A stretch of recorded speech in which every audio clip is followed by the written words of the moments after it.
We provide you the platform to turn your dreams into reality. Give wings to your aspirations with KR Mangalam University.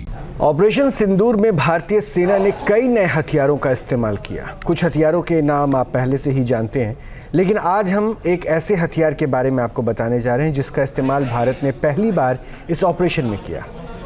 उस हथियार ने पाकिस्तान के आतंकी और सैन्य ठिकानों पर जमकर कहर बरपाया।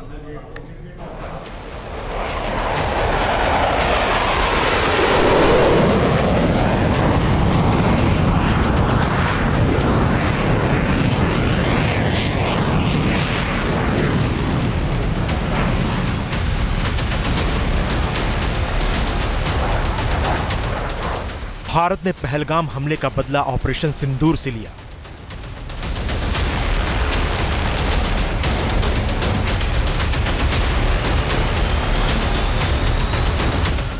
पाकिस्तान और पीओके में मौजूद आतंकी ठिकानों को चुन चुन कर मिट्टी में मिलाया। जब हमारी बहनों बेटियों का सिंदूर छीना गया तो हमने आतंकियों के फन को उनके घर में घुस के कुचल दिया। भारत माता की जय! भारत माता की जय! भारत माता की जय! ऑपरेशन सिंदूर के जरिए न केवल भारत ने 100 से ज्यादा आतंकियों को ढेर किया, बल्कि इसने भारत की सैन्य ताकत का दुनिया में लोहा भी बनवाया। साथियों, वाकई आप सभी ने कोटि कोटि भारतीयों का सीना चौड़ा कर दिया है।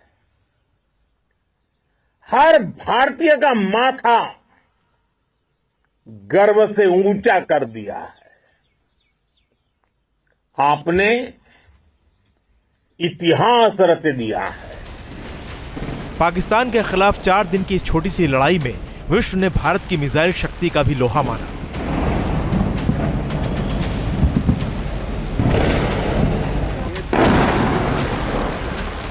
ऑपरेशन सिंदूर में भारत ने ऐसी मिसाइल्स दागी जिसने रक्षा विशेषज्ञों को भी हैरान कर दिया। और ये नूर खान बेस के ऊपर अटैक हुआ है हमारी ये नूर खान एयर बेस पे, और बहुत तेजी से ये एक और अटैक हुआ। और सबसे बड़ी और अहम बात यह थी कि ऑपरेशन सिंदूर के दौरान भारत को अपने स्वदेशी हथियारों को परखने का भी मौका मिला।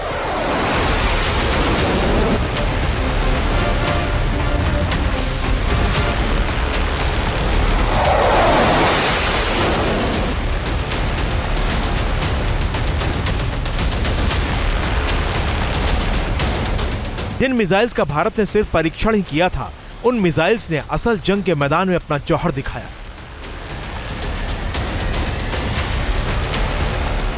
आकाश और ब्रह्मोस मिसाइल की कामयाबी अब किसी से छिपी नहीं है।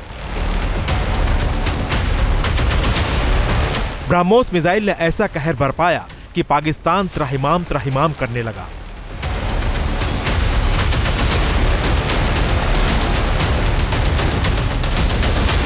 ब्रह्मोस के प्रचंड प्रहार ने पाकिस्तान के आतंकी ठिकानों और एयरबेस को तबाह कर दिया। तो दूसरी तरफ आकाश मिसाइल सिस्टम ने पाकिस्तान के दागे मिसाइल्स को भारत में घुसते ही हवा में ही तबाह कर उन्हें धूल चटा दिया।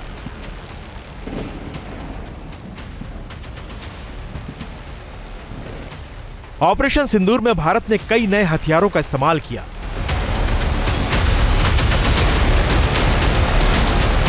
अब एक नए हथियार का खुलासा हुआ है।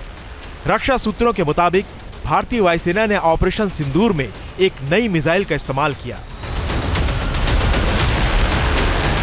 उस मिसाइल का इस्तेमाल पहले कभी नहीं किया गया था, लेकिन उस मिसाइल ने पाकिस्तान के सैन्य ठिकानों को कामयाबी के साथ ध्वस्त कर दिया। उस मिसाइल का नाम है खगानतक। खगानतक शब्द खग यानी पक्षी और अंतक यानी अंत करने वाला से मिलकर बना है। मतलब अंत करने वाला पक्षी, जैसे कि शिकारी पक्षी, बाज। जैसा नाम वैसा काम। खगानतक ने पाकिस्तान के आतंकी ठिकानों और पाकिस्तान के मिलिट्री बेस का बखूबी शिकार किया।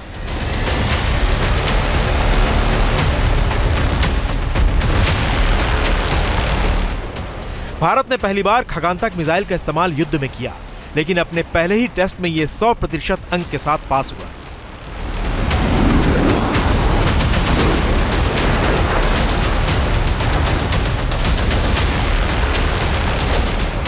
सूत्रों के मुताबिक ऑपरेशन सिंदूर में पाकिस्तान में मौजूद ठिकानों को तबाह करने के लिए ब्रह्मोस के साथ साथ खगानतक मिसाइल का भी इस्तेमाल किया गया।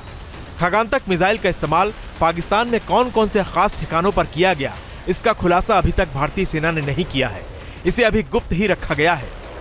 लेकिन सूत्रों के मुताबिक खगानतक ग्लाइड मिसाइल को पाकिस्तान के कमांड सेंटर्स, रडार साइट्स जैसे सैन्य ठिकानों को उड़ाने में इस्तेमाल किया गया। खगानतक बेसिकली एयर टू सरफेस मार करने वाली मिसाइल है, जो कि पूरी तरह से इंडिया में ही बनी है। अब ये मीडियम रेंज की मिसाइल है, यानी कि 18 से 50 किलोमीटर के बीच में अगर कोई टारगेट आपको ज़मीन पर हिट करना है तो ये एक बेहतरीन ऑप्शन आपके पास अवेलेबल होता है। एयरक्राफ्ट के अंदर इसको लॉन्च करिए और उसके बाद प्रेसिजन स्ट्राइक करने के लिए ये बिल्कुल तैयार हो जाते हैं। तो खगानतक इसीलिए खास है क्योंकि ये भारत में ही बनी है और भारत के द्वारा ही इस्तेमाल करी जा रही है। खगानतक एक ग्लाइड मिसाइल बम है जिसे हवा से जमीन पर दागा जाता है।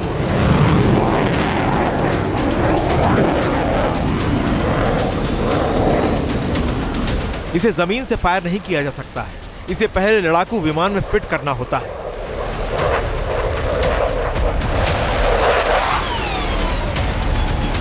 लड़ाकू विमान आसमान में जाकर खगानतक मिसाइल को रिलीज करता है। इसके बाद ये ग्लाइड करते हुए नीचे उतरता है और अपना टारगेट तलाश कर उसे तबाह कर देता है।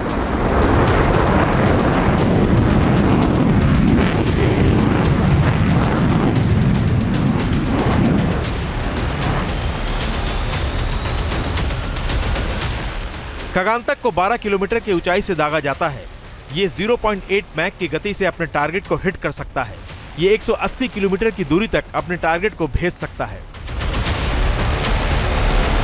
अब सवाल उठता है कि खगानतक को भारतीय वायुसेना के किस फाइटर जेट में फिट किया गया था। इस सवाल का जवाब भी सेना ने नहीं दिया है, लेकिन माना जा रहा है कि ऑपरेशन सिंदूर के दौरान इसे सुखोई 30 MKI या राफेल लड़ाकू विमान में फिट किया गया था। वैसे जब इसका परीक्षण किया गया था तब सुखोई 30 MKI लड़ाकू विमान में खगानतक 225 ग्लाइड बम से लैस किया गया था।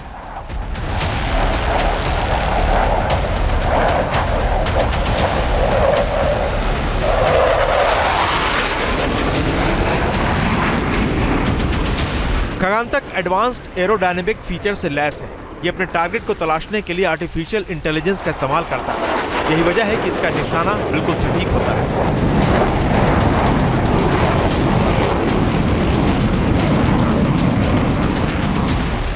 खगानतक 225 ग्लाइड बम का वजन 243 किलो है।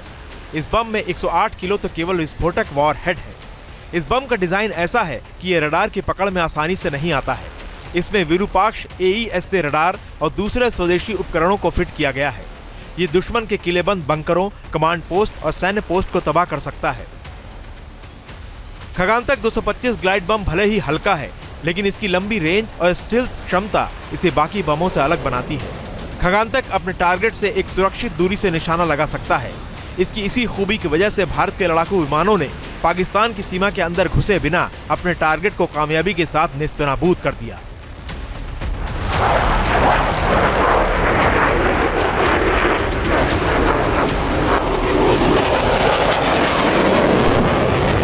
माना जा रहा है कि पीओके में आतंकी ठिकानों के साथ साथ पाकिस्तानी मिलिट्री पोस्ट को तबाह करने के लिए खगानतक ग्लाइड मिसाइल्स का इस्तेमाल किया गया।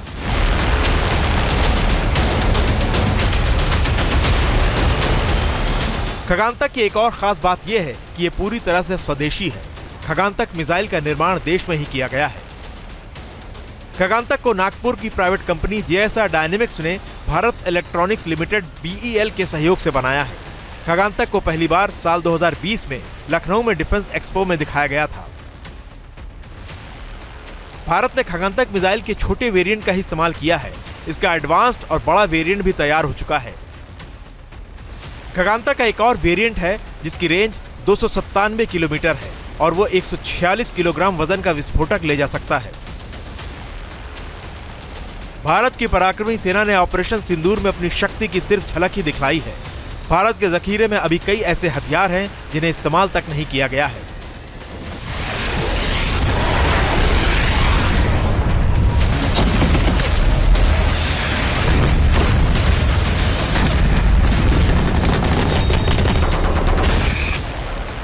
अगर ग्लाइड बम की बात करें तो भारतीय वायुसेना के पास पहले से ही गौरव ग्लाइड बम है जो 1000 किलो का है। इसकी रेंज 100 किलोमीटर है। रक्षा अनुसंधान और विकास संगठन यानी डीआरडीओ ने सुखोई विमान से लंबी दूरी के ग्लाइड बम गौरव का 12 अप्रैल को सफलतापूर्वक परीक्षण किया था। इसके जल्द ही भारतीय वायुसेना में शामिल करने का रास्ता साफ हो गया है।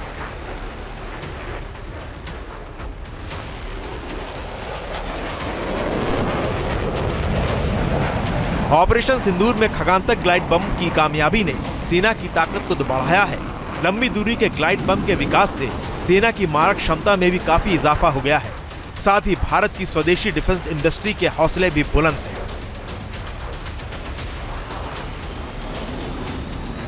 Team news nation.